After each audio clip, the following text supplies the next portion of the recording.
Morning. नमस्कार दोस्तों, स्वागत है आप सभी का आज के मुख्य समाचार में। तो चलिए जानते हैं दिन भर की 25 बड़ी खबरों को फटाफट अंदाज में। पर आगे बढ़ने से पहले वीडियो को लाइक और चैनल को जरूर सब्सक्राइब करें, साथ में लगे नोटिफिकेशन को ऑन करें। चलिए वीडियो स्टार्ट करते हैं। जी हां, आपको बता दें कि 23 जून को पटना बैठक में विपक्षी दलों ने एक होकर भाजपा की अगुवाई वाली केंद्र सरकार को चुनौती देने पर अंतिम सहमति बना ली गई है। 12 जुलाई को शिमला बैठक में इस पर विस्तृत चर्चा के बाद गठबंधन के नाम और इसके राष्ट्रीय कन्वीनर के नाम पर सहमति बन सकती है। लेकिन शिमला बैठक के पहले ही गठबंधन के नए नाम और इसके राष्ट्रीय कन्वीनर के नाम की चर्चा तेज हो गई है। पटना बैठक में ही गठबंधन के एक महत्वपूर्ण सहयोगी ने गठबंधन के नाम और इसके सहयोगी को लेकर एक संकेत दे दिया था। यदि किसी विपक्षी दल को इस पर आपत्ति न हुई तो शिमला बैठक के बाद इसकी औपचारिक तौर पर घोषणा की जा सकती है। जी हाँ, आपको बता दें कि अक्सर दो राज्यों को पानी और सीमा के मुद्दों पर लड़ते हुए देखा गया, लेकिन अब दक्षिण के राज्यों में दूध को लेकर घमासान मचा हुआ है।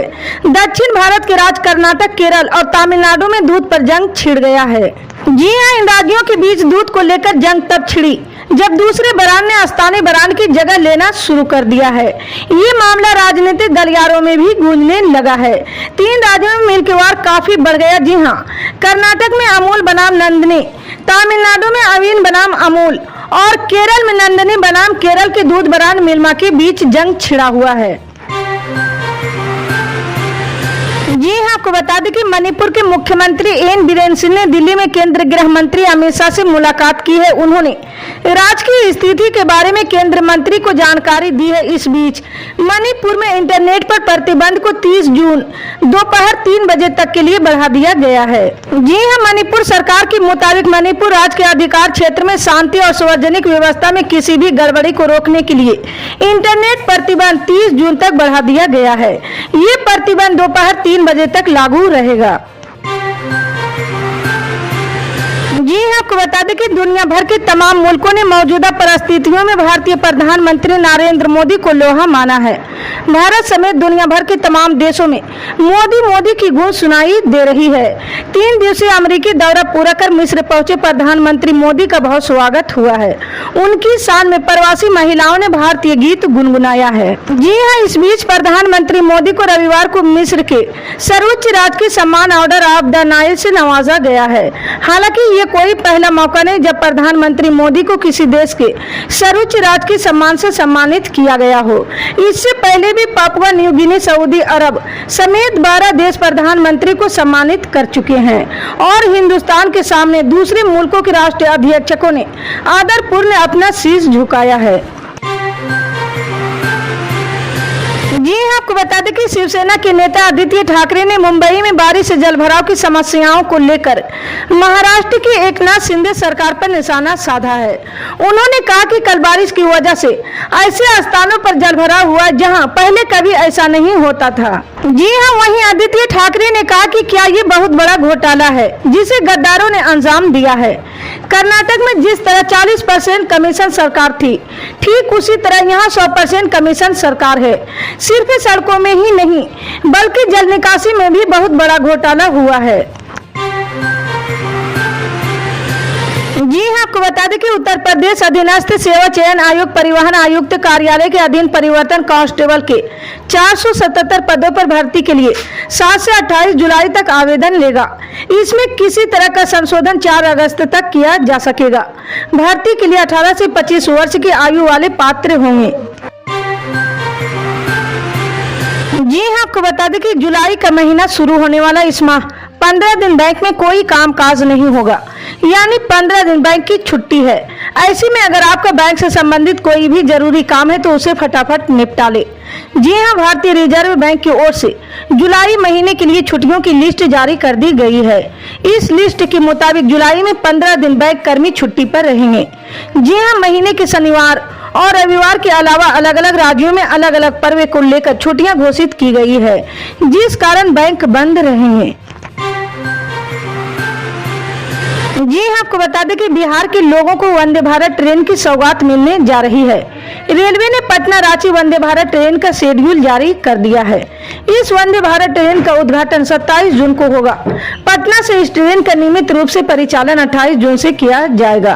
पूर्व मध्य रेल के CPRO वीरेंद्र कुमार ने बताया कि यात्रियों की सुविधा के मद्देनजर पटना और रांची के बीच अत्याधुनिक एवं विश्व स्तरीय सुविधाओं से lace high speed Vande Bharat train का परिचालन किया जाएगा। जी हाँ, आपको बता दें कि मधेपुरा के मुरलीगंज में रविवार दोपहर बीजेपी के कार्यक्रम में कार्यकर्ताओं के बीच गोलियां चल गई थी। फायरिंग के दौरान पैर में गोली लगने से एक कार्यकर्ता घायल भी हो गए हैं। पुलिस ने भी तत्परता दिखाते हुए गोली चलाने वाले आरोपी को गिरफ्तार कर लिए हैं। आपसी कहासुनी में फायरिंग की बात सामने आई है। जी हाँ, आरोपी ने अपने लाइसेंसी पिस्तौल से गोली चलाई थी। जी हाँ, बीजेपी ने महाजनसंपर्क अभियान के तहत मुरलीगंज में रविवार को प्रबुद्ध सम्मेलन आयोजित किया था। कार्यक्रम में शामिल होने के लिए नगर के कार्यकर्ता पहुंचे हुए थे। इसी दौरान बीजेपी नेताओं पंकज पटेल और संजय भगत के गुट में कहासुनी हो गई है और बात बढ़ते बढ़ते मारपीट तक पहुंच गई थी। जी हाँ, आपको बता दें कि त्रिपुरा सरकार ने राज्य के 75 सीमावर्ती गांवों का नामकरण देश के स्वतंत्रता आंदोलन के दौरान अपने प्राणों की आहुति देने वाले स्वतंत्रता सेनानियों के नाम पर रखने का फैसला किए हैं। एक वरिष्ठ अधिकारी ने रविवार को ये जानकारी दी है। जी हाँ, 75 सीमावर्ती गांवों का नाम बदलने की परियोजना को आजादी का अमृत महोत्सव के हिस्से के रूप में शुरू किया जाएगा, जो देश की आजादी के 75 साल और उसके लोगों, संस्कृति और उपलब्धियों के गौरवशाली इतिहास का जश्न मनाने और स्मरण करने की एक पहल है। जी हाँ, आपको बता दें कि माफिया मुख्तार अंसारी की गिरफ्त जिले गाजीपुर में उसके करीबियों पर योगी सरकार का शिकंजा लगातार जारी है। पिछले 24 घंटे में उसके 2 करीबियों पर पुलिस और प्रशासन की टीम ने कार्रवाई की है। शनिवार को मुख्तार अंसारी के करीबी अमित राय को पुलिस ने गिरफ्तार कर जेल भेज दिया है। रविवार को उसके करीबी और गैंग के सदस्य जाकिर हुसैन उर्फ विक्की की 1.5 करोड़ की संपत्ति कुर्क कर ली गई है। जी हाँ, आपको बता दें कि पुलिस ने सोनभद्र जेल में बंद पूर्व मंत्री याकूब कुरैशी पर फिर शिकंजा कस दिया है। 9 करोड़ की प्रॉपर्टी की जब्तीकरण के बाद पुलिस ने उसकी 2 लग्जरी कारें रिश्तेदारों के घर से बरामद की है। सीओ किठौर रूपाली राय का कहना है कि याकूब कुरैशी के घर से जब्तीकरण की लिस्ट में शामिल 2 लग्जरी कार जब्ती की है। हाजी याकूब कुरैशी के मेरठ समेत 26 जगहों पर स्थित 31 करोड़ रुपए की संपत्ति जब्त की जाएगी। जी हाँ, आपको बता दें कि यूपी में कक्षा 8 तक के बच्चों की गर्मी की छुट्टी एक बार फिर बढ़ा दी गई है। पहले स्कूलों में 15 जून तक छुट्टी थी, इसके बाद 25 जून तक इसे बढ़ा दिया गया था। रविवार को एक बार फिर छुट्टी को बढ़ाने का फैसला लिया गया है। अब 2 जुलाई तक स्कूलों में छुट्टी रहेगी। 3 जुलाई से सभी स्कूल खुल जाएंगे। यूपी की बेसिक शिक्षा परिषद के सचिव प्रताप सिंह बघेल ने इस बारे में रविवार को आदेश जारी कर दिया है। आदेश के अनुसार सरकारी के साथ ही मान्यता प्राप्त स्कूलों के लिए निर्देश का पालन करना आवश्यक होगा। जी हाँ, आपको बता दें कि मणिपुर में हिंसा को लेकर केंद्रीय गृह मंत्री अमित शाह की अध्यक्षता में 3 घंटे तक चली सर्वदलीय बैठक के बाद कांग्रेस ने एक बार फिर प्रधानमंत्री नरेंद्र मोदी की चुप्पी पर सवाल उठाया है और उन्होंने मुख्यमंत्री एन बीरेन सिंह की इस्तीफे की मांग की है। जी हाँ, उन्होंने आगे कहा कि छोटा राज्य होने के बावजूद मणिपुर राजनीतिक रूप से महत्वपूर्ण है, क्योंकि इसकी सीमाएं अन्य देशों के साथ लगती है। विधानसभा में कांग्रेस के नेता इबोबी सिंह ने प्रधानमंत्री पर निशाना साधते हुए कहा कि जब मणिपुर जल रहा तब भी उन्होंने 50 दिन के बाद भी एक भी ट्वीट नहीं किया है या एक शब्द भी नहीं कहा है।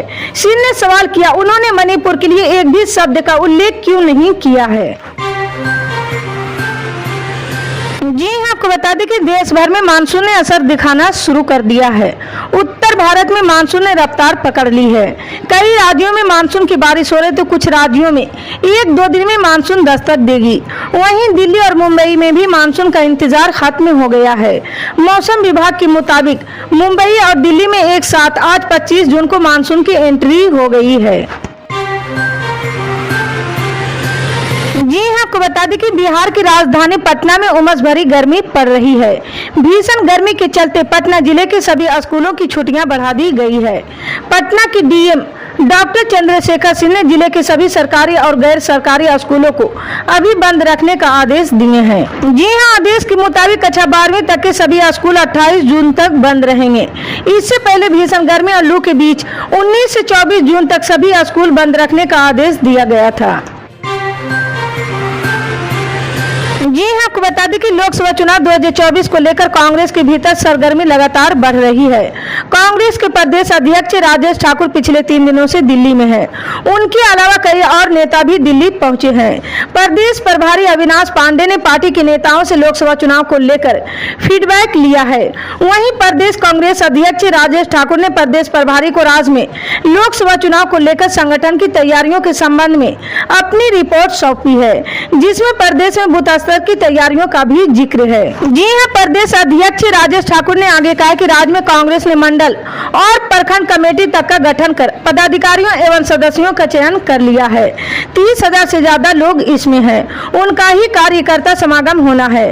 राष्ट्रीय अध्यक्ष मल्लिकार्जुन खड़गे की जनसभा भी करनी है। इसी तरह की पल पल के अपडेट जानने के लिए जुड़े रहे हमारे न्यूज इंडिया के साथ। मिलते हैं अगली बड़ी खबर में, तब तक के लिए जय हिंद।